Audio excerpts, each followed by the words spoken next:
This is VOA News. Reporting by remote, I'm David Byrd. The UN Security Council has called for an end to the intensifying and expanding conflict in Ethiopia and for unhindered access for humanitarian aid to tackle the world's worst hunger crisis in a decade in the war-torn Tigray region. Juan Ramon de la Fuente is Mexico's ambassador to the UN. The members of the Security Council further expressed serious concern about the impact of the conflict on the humanitarian situation in Ethiopia, as well as the stability of the country and the wider region. Also Friday, 9 rebel groups battling Ethiopia's government announced an alliance that included the Oromo Liberation Army and the Tigray People's Liberation Front, which has been locked in a year-long war against Prime Minister Abiy Ahmed's government.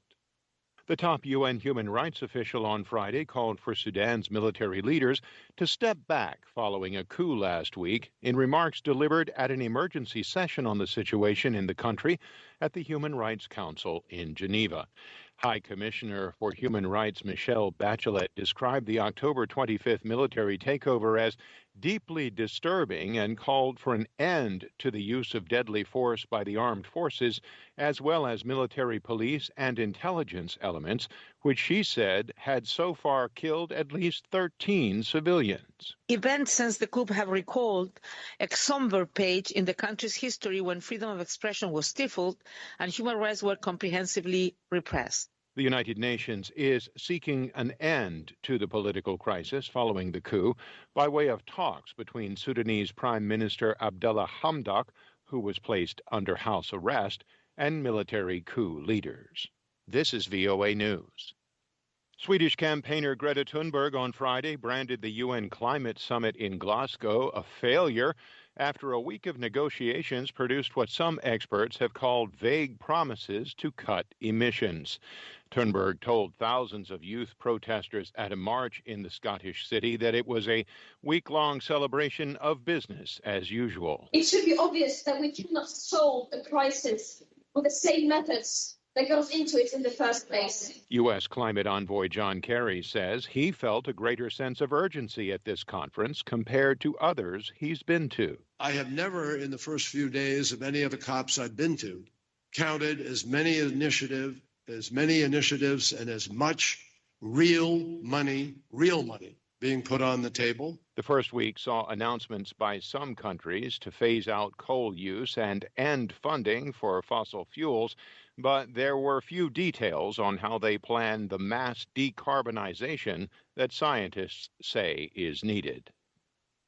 Pfizer is touting an experimental COVID-19 treatment it says is strongly effective, AP's Sagar Magani reports.